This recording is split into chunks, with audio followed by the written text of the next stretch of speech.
CPM Thiruvananthapuram ജില്ലാ സമ്മേളനം വിഴിഞ്ഞത്ത് പുരോഗമിക്കുകയാണ്. അവിടുത്തെ ചർച്ചകളുടെ വിശദാംശങ്ങളൊക്കെ പുറത്തേക്ക് വരുന്നുണ്ട്. അതിൽ നിന്നാണ് തിരുവനന്തപുരം നഗരസഭയ്ക്കെതിരെ അതിരൂക്ഷ വിമർശനം ഉണ്ടാകുന്നു എന്നുള്ള വിശദാംശങ്ങൾ കൂടി നമുക്ക് ലഭ്യമാകുന്നത്. അവാർഡുകൾ കൊണ്ടൊന്നും കാര്യമില്ലെന്നും ജനങ്ങളുടെ പിന്തുണയാണ് ഭരണം നിലനിർത്താൻ വേണ്ടതെന്നുമാണ് വിമർശനം. തിരുത്തിയില്ലെങ്കിൽ 2025 ഭരണത്തിൽ തിരിച്ചു വരാനാകില്ല എന്ന ഗൗരവതരമായ വിലയിരുത്തലുമുണ്ട്. എന്നാൽ ഒരു വിഭാഗം മേയർക്ക് പിന്തുണയുമായി രംഗത്ത് വന്നു.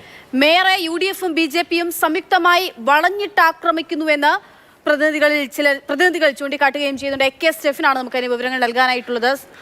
സ്റ്റെഫിൻ, ഈ തിരുവനന്തപുരം നഗരസഭയ്ക്കും മേയർക്കുമെതിരെയൊക്കെ മുൻപും പലതരത്തിലുള്ള വിമർശനങ്ങൾ ഉണ്ടായിട്ടുണ്ട്. ഇപ്പോൾ ഈ പാർട്ടി സമ്മേളനത്തിലാണ് ഈ അതിരൂക്ഷമായിട്ടുള്ള വിമർശനം ഉണ്ടാകുന്നത്. തദ്ദേശ തെരഞ്ഞെടുപ്പ് ഇതാ പടിവാതിക്കൽ നിൽക്കുകയുമാണ്. മാത്രമല്ല, ഏറ്റവും പ്രധാനമായി CPM തൊട്ടു പിന്നിൽ കഴിഞ്ഞ 2 തദ്ദേശ തെരഞ്ഞെടുപ്പിൽ തിരുവനന്തപുരം നഗരസഭയിൽ BJPയാണ് 2ാം സ്ഥാനത്തുള്ളത്. BJP എങ്ങനെയും അധികാരം പിടിക്കാനുള്ള ശ്രമങ്ങളുമായി മുന്നോട്ട് പോവുകയും ചെയ്യുകയാണ്. അതിനിടയിലാണ് ഈ മേയർക്കുൾപ്പെടെ എതിരായ ഈ വിമർശനങ്ങൾ വരുന്നത്. എത്രത്തോളം ഗൗരവതരമായ ചർച്ചകൾ അവിടെ നടന്നു?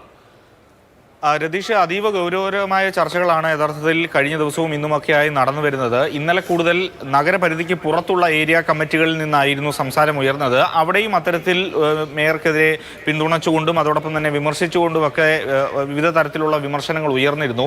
ഇന്ന് രാവിലെ മുതൽ നടക്കുന്ന പ്രതിനിധി സമ്മേളനത്തിൽ കൂടുതൽ ഏരിയ കമ്മിറ്റികളിൽ നിന്നും സംസാരിച്ചു തുടങ്ങുന്നത് നഗരപരിധിയിൽ നിന്നുകൊണ്ടാണ്.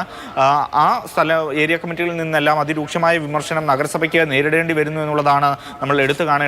ഇന്നലെ മുഖ്യമന്ത്രി വേദിയിലെത്തിക്കൊണ്ടായിരുന്നു ആഭ്യന്തര വകുപ്പിനെയും സർക്കാരിനെയും ഒക്കെ അതിരൂക്ഷമായി CPMന്റെ പ്രതിനിധികൾ വിമർശിച്ചത്. ഇന്ന് നഗരസഭയുടെ പ്രവർത്തനത്തെ കാര്യമായി തന്നെ എടുത്തു പറയുന്നുണ്ട്.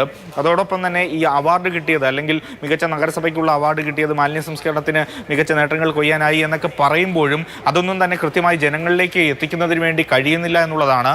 ഒപ്പം തന്നെ CPMനെ സംബന്ധിച്ചിടത്തോളം വലിയൊരു പ്രതിസന്ധി 2025 കാരണം BJP പലയിടത്തും CPMൽ നിന്ന് വാർഡുകൾ പിടിച്ചെടുക്കുന്ന ഒരു സ്ഥിതി തിരുവനന്തപുരം നഗരസഭയെ സംബന്ധിച്ചിടത്തോളം ഉണ്ട്. ഒരു ഇഞ്ചോടിഞ്ച് മത്സരം പലയിടത്തും നടക്കുന്നു.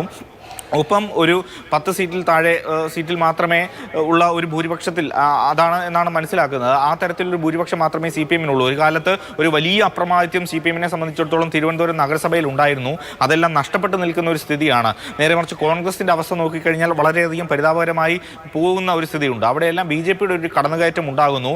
അത് 2025 ഉണ്ടായിക്കഴിഞ്ഞാൽ ഭരണത്തിൽ തിരിച്ചെത്തുന്നതിന് വേണ്ടി കഴിയില്ല. അതുകൊണ്ട് തന്നെ കൃത്യമായ ഒരു തിരുത്തൽ നഗരസഭയിൽ പ്രവർത്തനത്തിലൊക്കെ തന്നെ വേണം. പ്രത്യേകിച്ചും മാലിന്യ പ്രശ്നത്തിൽ, റോഡിന്റെ പ്രശ്നത്തിൽ, കുടിവെള്ള പ്രശ്നത്തിലെല്ലാം ഇനി കഴിവതും ഏറ്റവും നല്ല രീതിയിൽ മുന്നോട്ട് പോകണം എന്നുള്ളൊരു വിമർശനവും തിരുത്തൽ മാർഗരേഖയും ഒക്കെയാണ് ഇന്ന് സമ്മേളനത്തിൽ കൂടുതലായി ഉയർന്ന് കേൾക്കുന്നത്. ഒപ്പം തന്നെ മേയറെ കൂടുതൽ BJP പ്രവർത്തകരും അതോടൊപ്പം തന്നെ മാധ്യമങ്ങളും ഒക്കെ വളഞ്ഞിട്ട് ആക്രമിക്കുന്നു, അല്ലെങ്കിൽ അത്തരത്തിൽ പല വിഷയങ്ങൾ മേയർക്കെതിരെ ഉയർത്തിക്കൊണ്ടുവരുന്നു എന്നുള്ള കാര്യങ്ങളും പല പ്രതിനിധികളും പറഞ്ഞിട്ടുണ്ട്.